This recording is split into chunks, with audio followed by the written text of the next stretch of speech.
거룩하신 하나님, 지난 한 주도 하나님의 은혜 안에서 평안하게 하신 것 감사합니다. 허물 많은 우리들이지만 십자가에서 흘리신 예수 그리스도의 보혈로 우리를 깨끗게 하셨음을 믿습니다. 예수 믿어 구원받은 기쁨 세상에서 잃어버리지 않도록 지켜 주옵소서. 언제 어디서나 하나님의 은혜와 사랑을 기억하며 살기 원합니다. 사망의 음침한 골짜기를 다닐지라도, 광야와 빈들을 통과할지라도 목자 되시는 하나님께서 우리와 늘 함께 해주심을 기억하게 하여 주옵소서.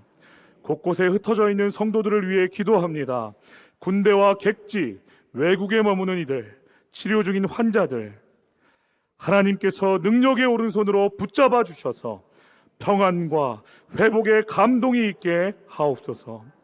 이 시간 하나님의 말씀을 전하고 듣습니다. 듣는 사람이나 전하는 사람이나 오직 은혜만 되게 하시고 살아계신 하나님을 생생하게 체험하는 감격의 시간 되게 하옵소서. 탄식을 찬송으로 변화시켜 주실 것을 믿으며 예수 그리스도의 이름으로 기도합니다. 아멘. 네, 할렐루야. 은혜의 자리에 오신 여러분을 주님의 이름으로 환영합니다. 제가 시 한 편을 준비했는데요, 제 마음에 항상 위로를 주는 시입니다. 우리 화면을 보면서 다 함께 읽어볼까요? 시작. 늦가을 바람에 마른 수숫대만 서거기는 빈들입니다. 희망이 없는 빈들입니다. 사람이 없는 빈들입니다. 내일이 없는 빈들입니다. 아니, 그런데 당신은 누구입니까? 아무도 들려 하지 않는 빈들, 빈들을 가득 채우고 있는 당신은 희망도 없고 사람도 없고 내일도 없고 아무도 함께하고 싶어 하지 않는 그 아무것도 없는 빈들에 이미 누군가 찾아와 주셨습니다. 이 시는 한 목사님이 1987년에 세계의 문학에 발표한 시입니다. 이 시를 신앙적으로 보았을 때 이것이 우리에게 얼마나 큰 은혜가 되는지는 굳이 설명하지 않아도 잘 전달이 되었을 것이라 생각합니다. 여러분, 혹시 여러분의 마음이 이러한 텅 빈 들과 같이 공허함을 느끼시는 분들이 계시다면, 혹은 텅 빈 것 같이 느껴지지 않을지라도 여러분의 마음속에 도무지 채워지지 않는 그 작은 여백을 발견하시는 분들이 계시다면, 그 빈들을, 그 여백을 충만하게 채워주시는, 아니 이미 가득 채워주신 우리 예수님을 바라보시고 또 기대하시는 저와 여러분이 되시기를 축원합니다. 이 시간 성경을 높이 들고 우리의 믿음을 고백하겠습니다. 저는 예수 믿어 구원받았습니다. 저는 예수 믿어 하나님 자녀 되었습니다. 저는 예수 믿어 천국 백성 되었습니다. 하나님께서 선물로 주신 오늘 하나님 말씀으로 가르침을 받습니다. 눈을 열어 주의 법 안에 있는 놀라운 진리를 보고 깨닫게 하소서. 아멘으로 순종하여 하나님께 영광 돌리는 삶 되게 하소서. 아멘. 고백한 대로 사시기를 축원합니다. 사람은 누구나 사랑을 받고 싶어 합니다. 그래서 그런지 인터넷에 사랑하는 방법을 검색해 보면 여러 가지 사랑받는 비법이 자세히 나와 있는 것을 볼 수 있습니다.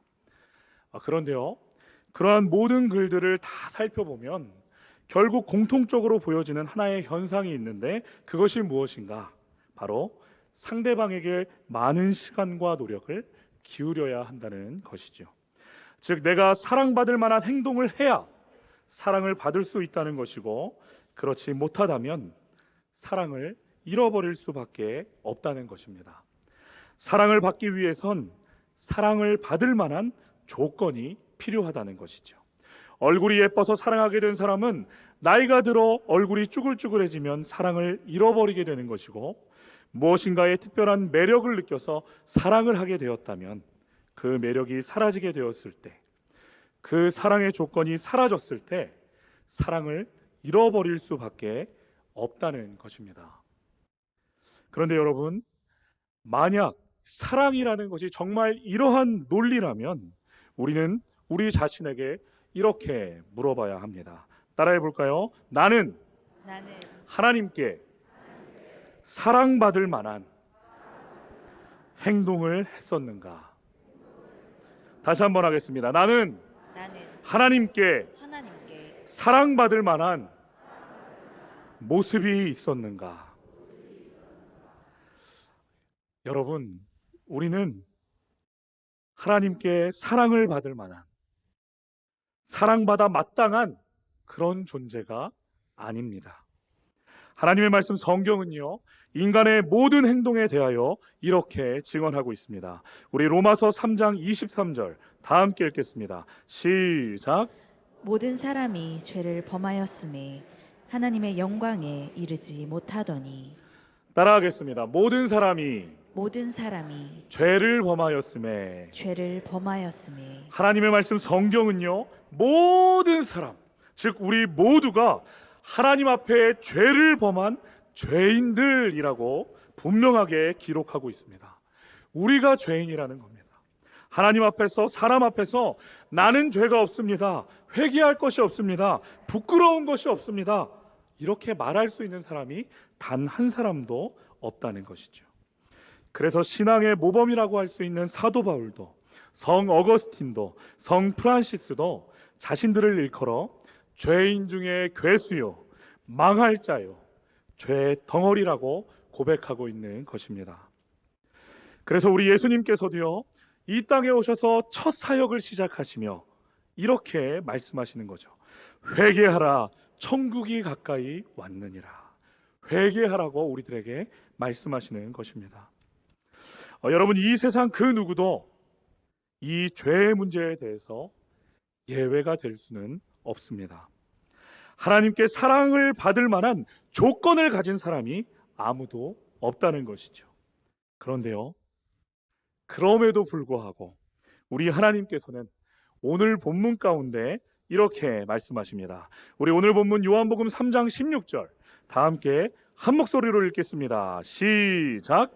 하나님이 세상을 이처럼 사랑하사 독생자를 주셨으니 이는 그를 믿는 자마다 멸망하지 않고 영생을 얻게 하려 하심이라. 아멘.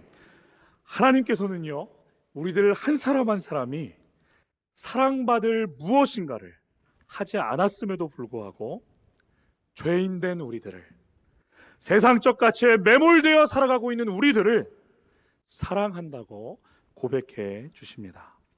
하나님이 세상을 이처럼 사랑하사. 호세아서에도 보면요, 이러한 하나님의 은혜, 하나님의 사랑의 마음이 잘 나타나 있습니다. 우리 호세아서 3장 1절 다 함께 읽겠습니다. 시작. 이스라엘 자손이 다른 신을 섬기고 건포도 과자를 즐길지라도 여호와가 그들을 사랑하시나니. 아멘. 여기서 건포도를 즐긴다는 것은요, 말린 바나나나 견과류, 뭐 이런 간식을 좋아한다는 것이 아니고요, 바알에게 바쳐지는 제물을 의미하는 것입니다. 그만큼 이스라엘이, 하나님의 백성이라 이름하고 있는 자들이 우상 숭배를 즐겨 했었다는 것이죠. 하지만 그럼에도 불구하고 하나님께서는 지금 누구를 사랑하신다고 말씀해 주시나요? 여호와가 그들을 사랑하시나니. 하나님 앞에 범죄하고 있는 그들마저도 하나님께서는 사랑한다 말씀해 주시는 것입니다. 여러분, 하나님께서는 우리가 사랑받을 만한 조건이 있기 때문에, 우리가 무언가 사랑받을 만한 행동을 했기 때문에 우리를 사랑해 주시는 것이 아님을 믿으시기 바랍니다. 한 책에서 이런 글을 봤습니다. 제가 하나님의 눈에 사랑스럽게 보이는 이유가 무엇일까요? 알코올 중독자들과 약물 중독자들 같은 사회 밑바닥에 있는 사람들을 위해 일하기 때문에? 에이즈로 고통당하는 환자들을 위해 일하기 때문일까요? 매일 2시간씩 기도하기 때문일까요? 만일 제가 그렇게 믿는다면 저는 바리새인입니다. 그렇게 믿을 때 선행 덕택에 제가 그리스도께 수월하게 다가갈 자격을 갖고 있다고 느끼게 됩니다. 그렇게 믿을 때 은혜의 복음은 제게 말합니다. 내가 하나님의 눈에 사랑스럽게 보이는 건 딱 한 가지 이유 때문이야. 하나님께서 너를 사랑하시기 때문이야. 다른 이유는 없어. 여러분, 다른 이유는 없습니다. 우리는 그저 하나님께서 우리를 사랑해 주시기 때문에 사랑을 받고 있는 것입니다. 사랑이라는 것이 그러한 것이라는 거죠. 제가 학교 다닐 때 바울 신학에 정통하신 신약 교수님이 계셨는데요. 그 교수님은 제자들이 연애를 하거나 결혼을 한다고 이제 예비 배우자를 데리고 오면 항상 이렇게 말씀하셨습니다. 누구누구야, 너는, 이 배우자를 가리키면서 너는 왜 얘를 사랑하니? 이렇게 물어보셨어요. 그러면 이제 배우자를 데리고 온 제자는 막 당황하기 시작합니다. 교수님이 물어보셨으니까 뭔가 대답은 해드려야 되잖아요. 근데 옆에 결혼할 사람이 있습니다. 어떻게 대답해야 될까요? 대답은 최대한 빠르게, 신속하게, 막힘없이 나와야 하죠. 질문을 들은 제자는 하나님께 지혜를 구하면서 결혼할 상대에게 결혼할 상대의 장점을 막 쥐어짭니다. 교수님, 이 사람은 이것도 좋고 저것도 좋고 아우 최고입니다. 무엇보다 보세요, 교수님, 아름답지 않습니까? 배우자 될 사람의 장점을 막 이야기하기 시작하죠. 그러면 교수님이 그러십니다. 헤어져라, 가짜다. 물론 농담이시겠지만 무슨 뜻일까요? 무엇 때문에 그 사람을 사랑한다는 것, 가짜라는 것이죠. 사랑에는 조건이 없다는 것입니다. 무조건이라는 거예요. 이유가 없다는 것이죠. 그냥 좋고 그냥 사랑해야 진짜 사랑이라는 것입니다. 여러분, 하나님은요, 우리를 사랑하십니다. 자신의 아들을 내어주실 정도로, 십자가에서 자신의 생명을 내어주실 정도로 우리 한 사람 한 사람을 진실하게 사랑해 주십니다. 우리는 비록 수많은 결점을 가지고 있는 연약한 인간일 뿐이지만 사랑받을 만한 조건이 하나도 없는 자격 없는 죄의 덩어리일 뿐이지만 그럼에도 불구하고 우리 하나님께서는 내가 너를 사랑한다 분명하게 말씀해 주시는 것이죠. 그래서 요한일서는 우리들에게 이렇게 증언하고 있습니다. 요한일서 4장 10절 다 함께 한 목소리로 읽겠습니다. 시작. 사랑은 여기 있으니 우리가 하나님을 사랑한 것이 아니요 하나님이 우리를 사랑하사 우리 죄를 속하기 위하여 화목제물로 그 아들을 보내셨음이라. 아멘. 하나님께서는요, 우리를 정말로 진짜 사랑하시기 때문에 하나님과 우리 사이를 가로막고 있는 죄라는 것을 없애주시기 원하셨죠. 성경의 죄의 싹은 사망, 즉 죄의 결국은 죽음이요 멸망이라고 했는데 사랑하는 우리들이 죽음의 길로 걸어가고 있으니 어떻게 하시는 건가요? 자신의 아들을 이 땅에 보내셔서 생명의 길이 되게 하시는 것입니다. 우리가 사랑받을 만한 행동을 했었기 때문에 하나님께서 예수 그리스도를 이 땅에 보내주신 것이 아니라 하나님께서 먼저 우리를 사랑해 주셨기 때문에 우리 예수님을 이 땅에 보내주셨고 누구든지 예수님을 믿기만 하면 구원을 받을 수 있게 해주셨다는 것이죠. 그래서 하나님의 말씀 성경은요 우리들에게 이렇게 증언하는 것입니다. 우리 요한복음 3장 16절 17절 다 함께 한 목소리로 읽겠습니다. 시작. 하나님이 세상을 이처럼 사랑하사 독생자를 주셨으니 이는 그를 믿는 자마다 멸망하지 않고 영생을 얻게 하려 하심이라. 하나님이 그 아들을 세상에 보내신 것은 세상을 심판하려 하심이 아니요 그로 말미암아 세상이 구원을 받게 하려 하심이라. 아멘. 여러분, 하나님은 우리를 사랑하시되 끝까지 포기하지 않으시고 사랑해 주신다는 사실을 진정으로 믿으시기 바랍니다. 한 기사를 보니까요 2021년 기준으로 통계청에서 조사한 우리나라의 연간 자살 사망자가 13,352명이라고 합니다. 또 다른 기사에는 이런 내용도 있었습니다. 청소년 사망 원인 11년째 1위 자살. 학년이 올라갈수록 우울감, 상승. 이러한 현상은 비단 하나님을 믿지 않는 세상 사람들에게만 일어나는 현상이 아니죠. 하나님을 믿는다고 하나님 앞에 나와 예배드리고 있는 우리 그리스도인들에게도 동일하게 일어나고 있는 일입니다. 자신을 비관하는 것, 자신을 사랑하지 못하게 만드는 그 여러 가지 조건들 때문에, 성적이든 외모든 환경이든 그러한 조건들이 우리들의 마음을 너무나 괴롭게 만들죠. 혹시 이 자리에도 여러 가지 환경과 조건들 때문에 마음이 답답하고 괴로운 분들이 계실지도 모르겠습니다. 처음 읽었던 빈들이라는 시와 같이 마음이 텅 비어버려서 희망도 없고 미래도 없는 그 척박한 빈들과 같이 공허한 분들도 계실지 모르겠습니다. 하지만 이렇게 마음이 괴로운 사람들, 사랑에 목말라 있는 사람들에게 꼭 말씀드리고 싶습니다.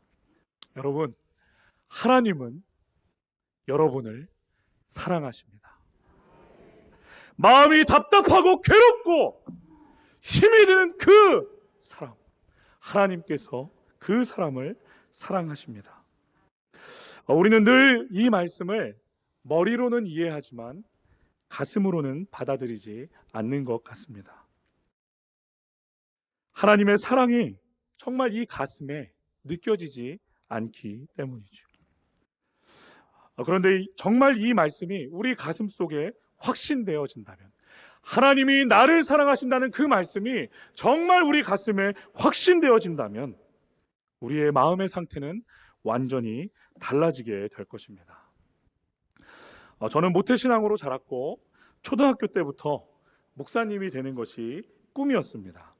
그래서 어렸을 때부터 예배는 당연히 빠지지 않고 잘 드렸고요, 말씀도 열심히 읽었습니다. 성경 필사도 열심히 했어요.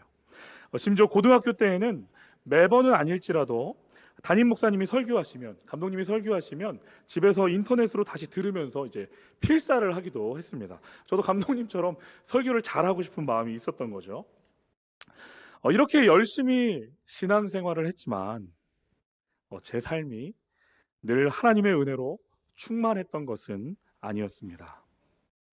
누구에게나 인생에 고랑이 있듯이, 혀 밑에 감추어진 말 못할 고민들이 있듯이 저에게도 마음의 괴로움이 가득할 때가 있었죠. 저는 어렸을 때부터 가정 환경이 그렇게 좋지 않았습니다.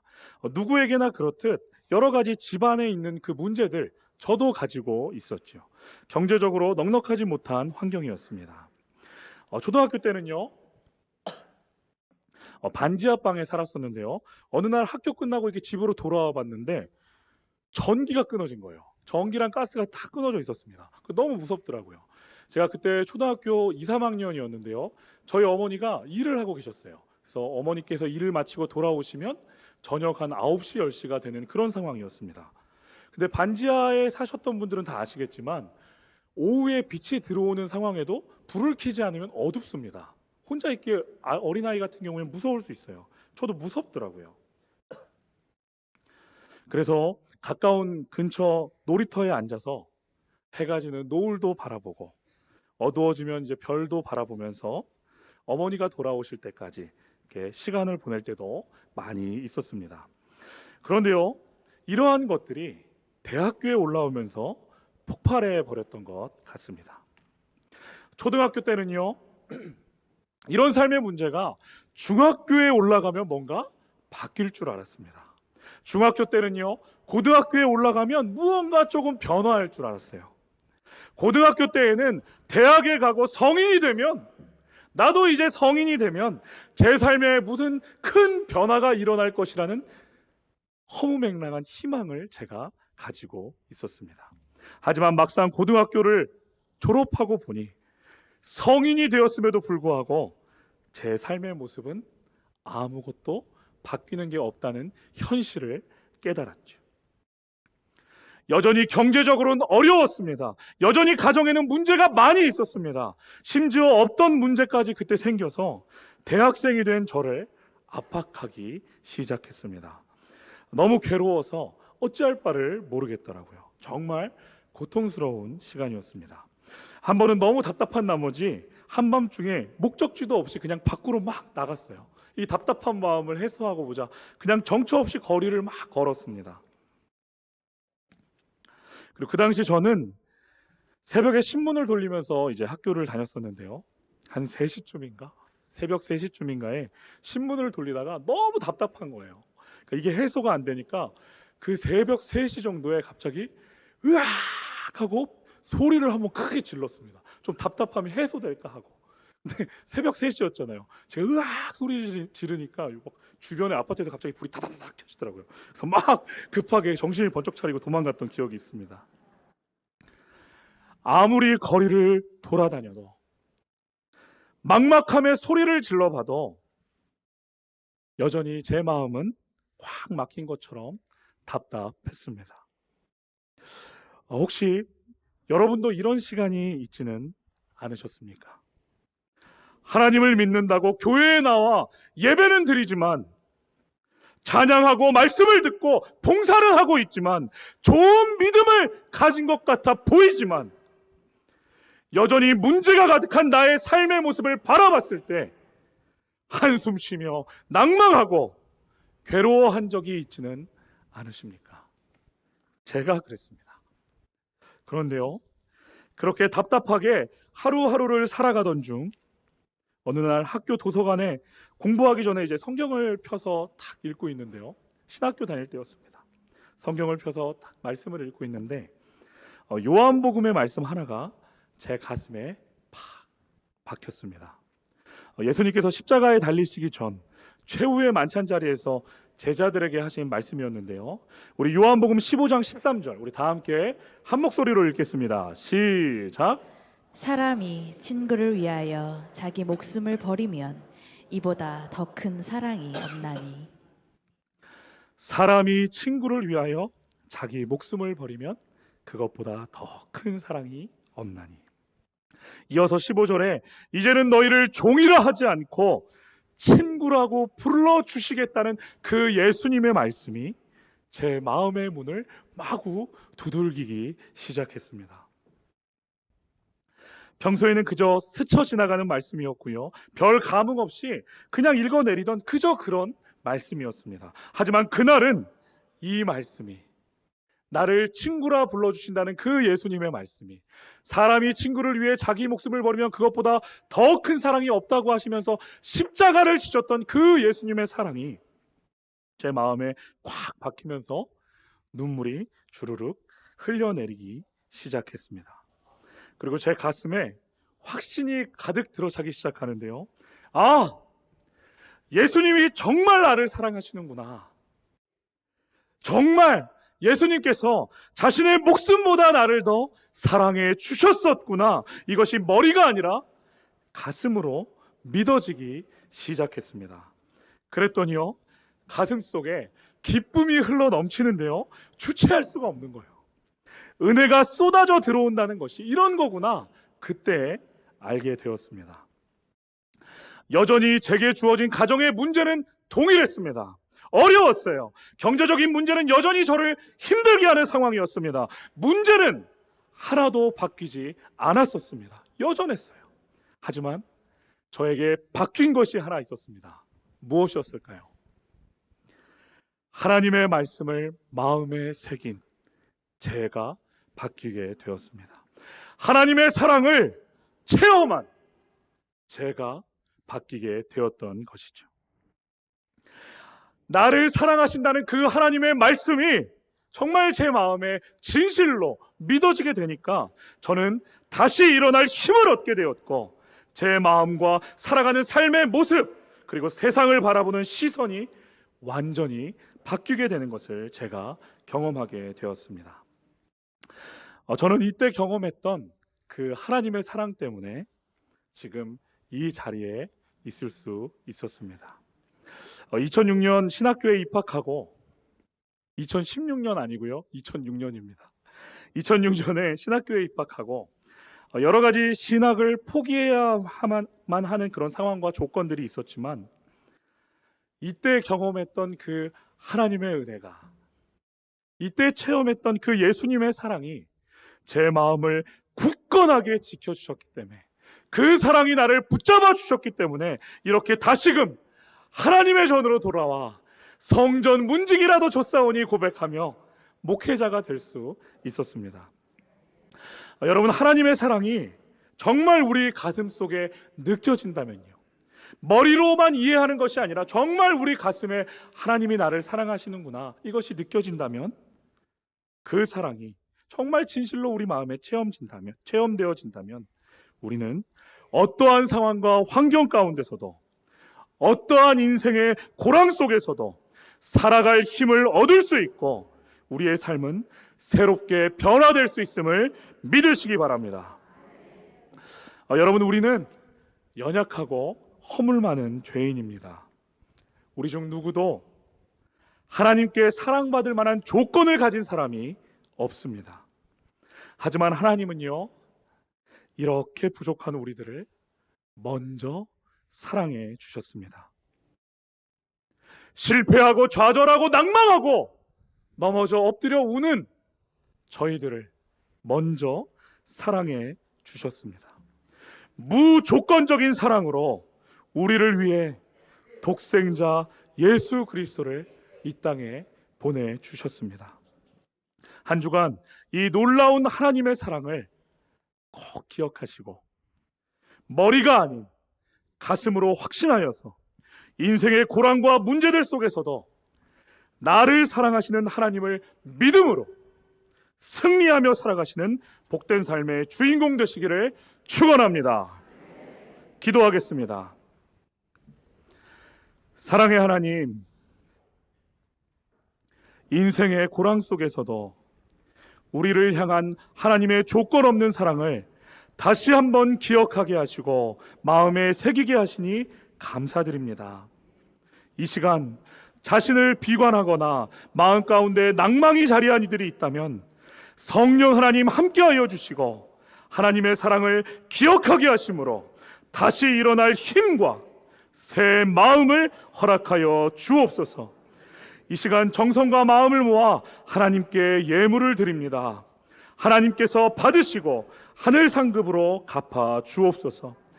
때에 따라 쓸 것을 공급하여 주시고 성도들의 가정과 일터가 하나님의 은혜로 평안하게 하여 주옵소서.